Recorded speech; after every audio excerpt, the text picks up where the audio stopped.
కైలాసం ఉన్నా ఆ శివుడు విభూది ధరించి శ్మశానంలో ఎందుకుంటాడో తెలుసా తల్లి?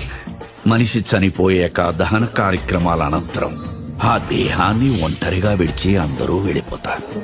అది చూసి చింతిస్తున్న ఆత్మకి నీ చివరు కట్టె కాలే వరకు నేను నీకు తోడుగా ఉంటాను అనే ధైర్యం ఇచ్చి దగ్గరుండి సాగనంపుతాడమ్మా ఈ శ్మశానవాసుడు.